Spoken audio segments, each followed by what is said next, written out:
చిన్నప్పుడు ఈ కొండ మీద 2 సైడ్ కి వచ్చి వాళ్ళని 2 సైడ్ కి వెళ్ళి పిక్కలు ఏరుకుంటే పిక్కలు ఏరుకొని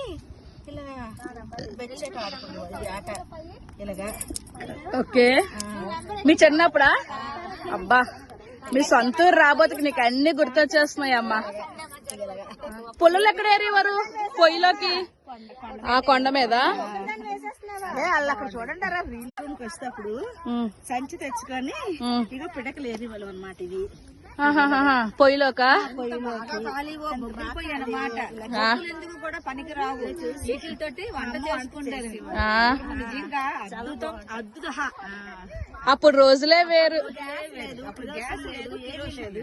కర్ల పొయ్యి మీద బొగ్గుల పొయ్యి మీద పిడకలు వేసి వండేవాళ్ళం అనమాట. అమ్మ వంట చేసేది. ఇది గాని తగులుకుంటే మట్టుకి గ్యాస్ ఎందుకు కూడా పనికిరాదు, అంత బాగా మంట వస్తుంది. పిడకలు మనం పెట్టుకుంటాం, పెట్టుకోమన్నమాట. ప్రకృతివి చిన్నప్పుడు ఇవే కర్ల పొయ్యిలో పెట్టేసి మా మమ్మీ గారు వంట చేసేవాళ్ళు, మా నాన్నగారు మా అమ్మగారు. మేము కూడా వచ్చేవాళ్ళు, వచ్చేవాళ్ళు. చూడండి మా ఊరు వాళ్ళు, స్వచ్ఛమైన వాళ్ళు, వీళ్ళు కష్టజీవులు. వీళ్ళు ఇవాళ కొండకి కర్లకు వెళ్తున్నారు. వీళ్ళతో వచ్చేసరికి మనం మాట్లాడదాం.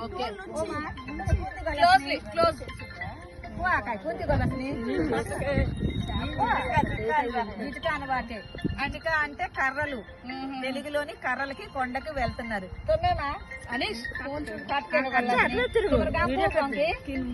వీళ్ళు ఊరు కిలిముంగ అన్నమాట.